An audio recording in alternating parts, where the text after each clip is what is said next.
लकल हम्द या अल्लाह अस्सलातु वस्सलामु अलैका या रसूल अल्लाह अम्मा बाद। सिलसिला है नाजरीन की तरफ से पूछे गए सवालों के जवाब पेश करने का। हमारे नाज़िरात में से एक इस्लामी बहन ने यह सवाल की है कि हमने अपने खाला का दूध पिया था, फिर उसी खाला के बड़े बेटे या छोटे बेटे दोनों ने इन्होंने लिखा है, उनसे इनका निकाह हो गया है। तो जिस खाला का दूध पी थी लड़की ने, उस खाला के बेटे या बेटी से इनका निकाह हो सकता है कि नहीं?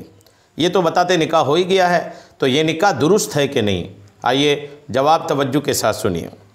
कुरान पाक में सूरह निसा की आयत नंबर 23 में अल्लाह तबारक व तआला ने दूध के रिश्ते समेत दिगर रिश्तों की हुर्मत का बयान किया है।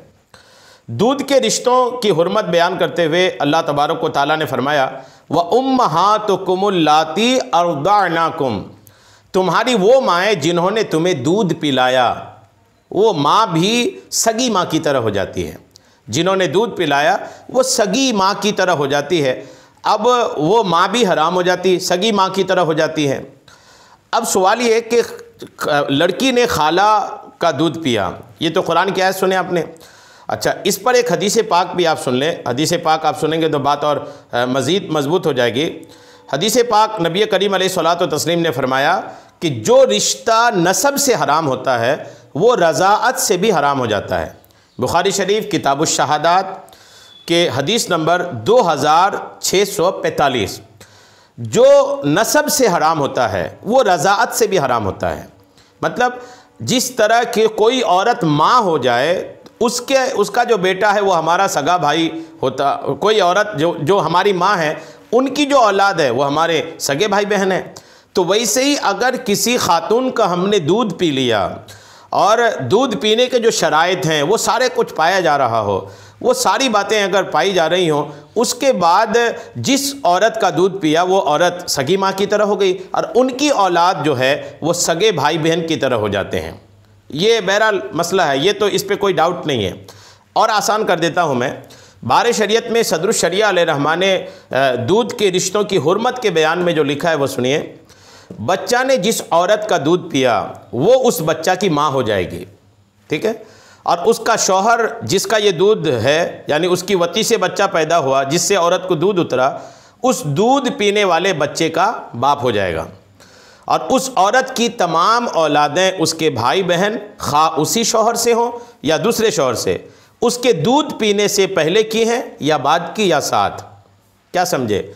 ये वाज़े कर दिया कि जिस औरत का दूध पिए वो सगी माँ हो गई, उनकी जो औलाद है वो सगे भाई बहन की तरह हो गई। अब आपके लिए वो तो खाला थी, जब तक आपने दूध नहीं पिया तो वो खाला ही थे। दूध पी लेने के बाद वो औरत आपकी रज़ाई माँ हो गई, दूध के रिश्ते में माँ हो गई। अब जब दूध के रिश्ते में वो माँ हो गई तो आपके लिए ऐसी हो गई कि अब उनकी जो औलाद है वो आपके सगे भाई बहन की तरह हो गए, आपके सगे भाई बहन हैं वो। अब जब वो सगे भाई बहन हैं तो उनकी औलाद से, चाहे बड़ा हो, बड़ी औलाद हो या छोटी औलाद हो, बड़ा बेटा हो या छोटा बेटा हो, उनसे आपका निकाह दुरुस्त नहीं है। ये सारी बातें जो मैंने आपको अर्ज़ किया है ना, ये सारी बातें डिटेल में हैं। अब आपका निकाह हो चुका है आप कह रही हैं, तो आप अपनी बात को लेकर अपने इलाके के मुफ्तियान किराम के पास जाएं, अपना सारा माजरा बताएं। जो आपने हमें कमेंट्स में लिखा है वो अपने इलाके के मुफ्तियान किराम, जिस इलाके से भी आपने कमेंट्स किया है, अपने इलाके के मुफ्तियान किराम के पास जाएं, उनके पास जाकर बैठें और फिर उनके पास सारा अपना माजरा अर्ज़ करें कि मेरी खाला थी, मैंने उनका दूध पिया था, कितनी उम्र में आपने दूध पिए थे, और वो सारा कुछ उसमें डिटेल पूछा जाएगा। फिर वो पूछ करके आपको बता देंगे। लेकिन मसला यही है कि अगर आपने 2.5 साल से कम उम्र में अपनी खाला का दूध आपने पिया है तो आपकी रज़ाई माँ हो गई, उनकी औलाद से आपका निकाह बहरहाल दुरुस्त नहीं है। तो इस बयान को सुन लेने के बाद पहली बात तो ये आप करें कि आप शौहर से अलग रहें, और जितनी जल्दी हो सके आप अपने इलाके के मुफ्तियान किराम के पास, उलमा किराम के पास जाइए और अपनी बात वहाँ बयान कीजिए। इंशाअल्लाह वो आपको बता देंगे कि अब आपको क्या करना है।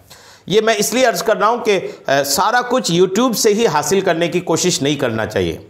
बहुत सारे मामलात ऐसे होते हैं कि ऑफलाइन उलमा के पास बैठ करके सारी बातें क्लियर होनी चाहिए। जब वो आपके पास बैठेंगे, आप उनके आमने सामने होंगे, तो सारा कुछ वो पूछ लेंगे। अब आपने एक कमेंट्स किया है, कमेंट्स करने के बाद आप मेरे सामने तो नहीं है, जो कमेंट्स आया मैं उसका जवाब पेश कर रहा हूँ। इसलिए बहुत जल्दी आप कीजिए ये कि अपने इलाके के किसी आलिम दीन, किसी मुफ्तियान किराम में से किसी मुफ्ती के पास जाइए और फिर वो आपको इंशाअल्लाह इसका हल इरशाद फरमा देंगे। उम्मीद है मेरी बात आपको समझ में आ गई होगी। अल्लाह करीम हम सबको शरीअत के तमाम मसाइल सीखने, समझने और उस पर अमल की तौफ़ीक़ अता फ़रमाए। आमीन। बेजाहिन नबील अमीन सल्लल्लाहु तआला अलैहि वसल्लम।